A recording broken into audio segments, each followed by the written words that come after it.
Welcome back to another video, guys, and today we're going to learn how to crush the French defense and the Caro Kann. We're going to use similar ideas and similar lines to crush two of the most popular defenses from black against 1e4. So let's take a look at that.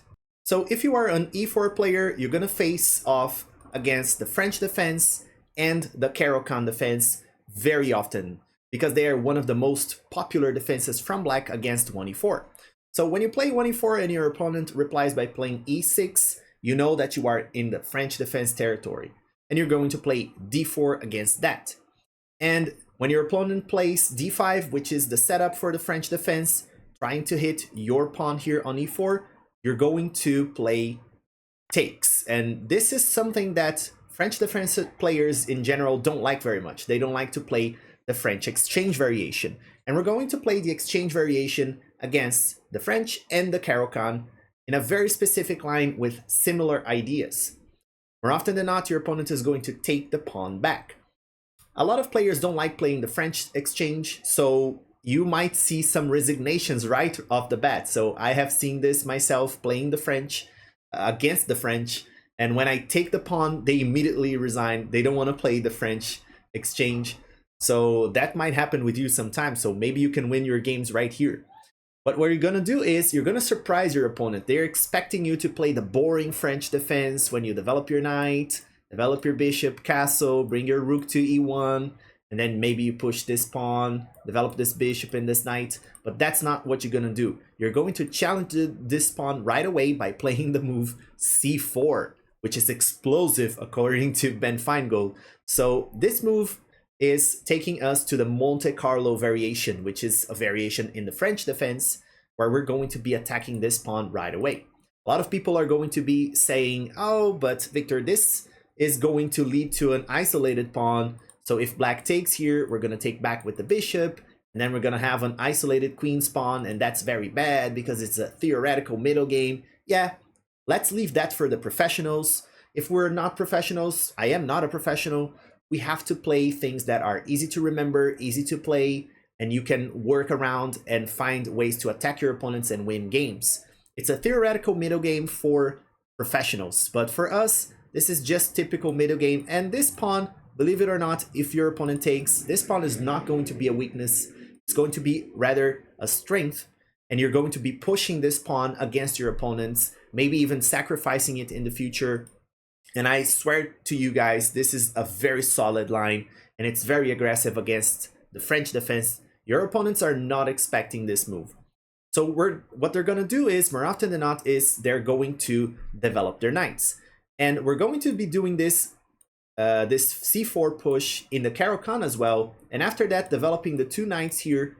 All right, so this is going to be a common line for the two defenses. So whether you're playing against the French defense or against the Caro Kann, you're going to be pushing c4, developing your knight here, the other knight here, and then the bishop, trying to castle very quickly and develop this other bishop too.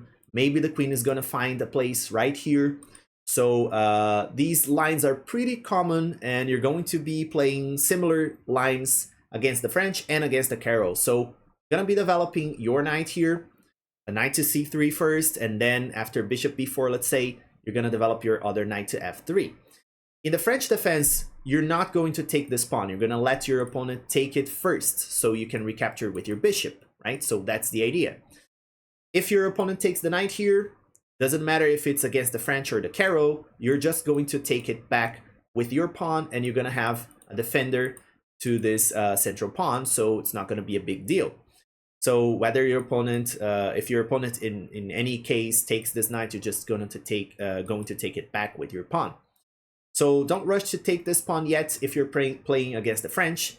But if you're playing against the Caro, this is probably going to be your next move. You're going to want to take this pawn on move, let's say move 7. That would be in the case. Your opponent's going to castle probably. You're going to develop your bishop to e2, blocking this file here so you can castle safely. But if your opponent goes ahead and takes, making you move your bishop one more time and waste the tempo, no problem, we're going to take that. And if they check us, we just cover it with the other bishop, and from here the opening can branch a little bit. So the most common line, which is very good for white, is when your opponent plays knight to g4, and this is the most common line against this variation according to the Lee Chess database. So against that, we're just going to sacrifice the bishop. So you have to remember that. So if your opponent goes for this move, you sacrifice the bishop here, forcing your opponent to take the bishop. And when they do that, we're going to apply this very interesting fork right here, taking the bishop, okay, with check. Your opponent's going to block, and you just take the bishop. After knight takes, you just take back. They're going to trade pieces here. You just take back with your pawn. You're going to have 3 pawn islands, but you are much better in this position, so you're up a pawn in this position. Don't worry about that. And you're going to castle very soon. So this is going to be good for you. Your pieces are very well developed. Your queen is very active here. You have a very strong center. This is a great position for white. Knight c6, attacking the queen. What you're going to do is you're going to take that pawn right here, because after this bishop moves, this pawn becomes undefended. And after you take, they might play bishop d5, trying to kind of x-ray your queen here. But you just trade your knight for the bishop. And when they take back, which is a big mistake, you are going to play knight to e5 with check against black's king. And probably here, they're going to try to take this knight with the rook. And as they take that, you're going to castle with check, which is very interesting, right? Castling with check against the king. And if they block with the rook, you just trade the rooks. As they take with the queen, you see, like, everything is hanging here. You can choose whatever you want to take. In that case, you're going to take, of course, the rook.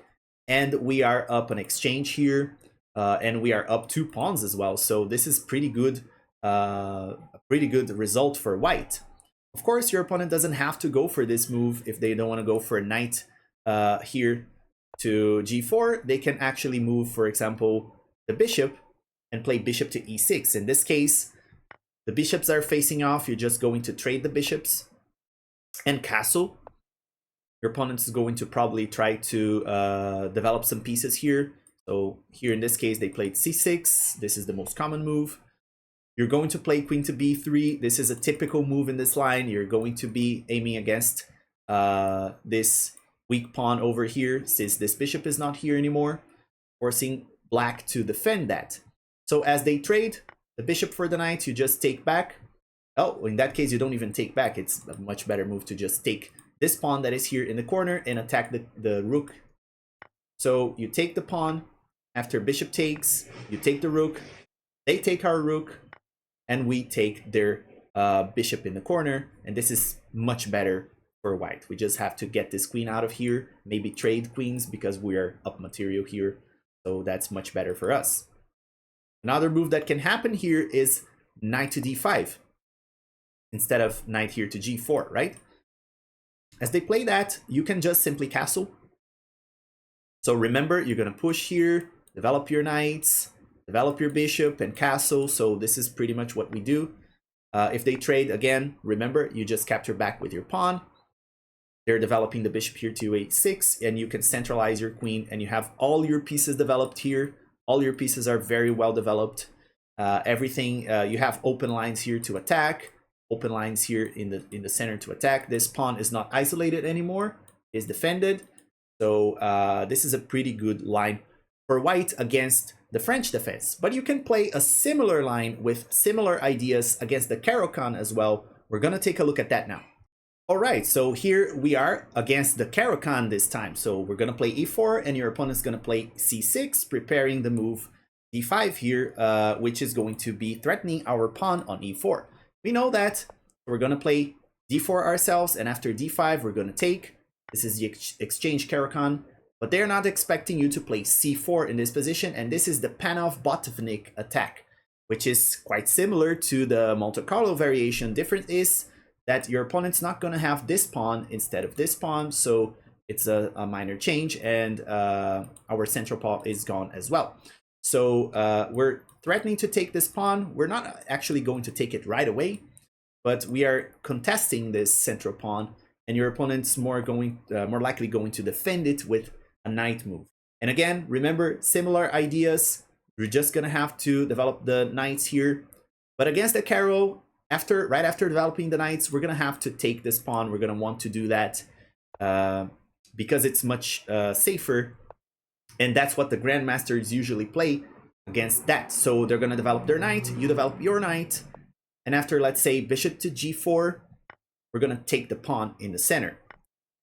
Probably they're gonna take here, and remember, after captures, we're just gonna capture back with our pawn.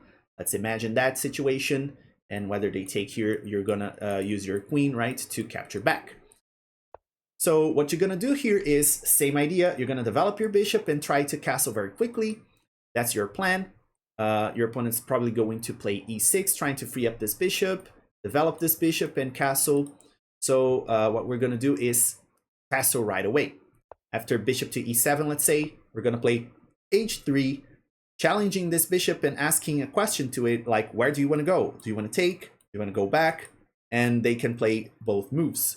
More common here is to just drop back, but let's take a look at what happens if they take first. So if they take the pawn, the knight, we're just gonna capture back with our bishop, and after, let's say, black castles, we're gonna take the central knight.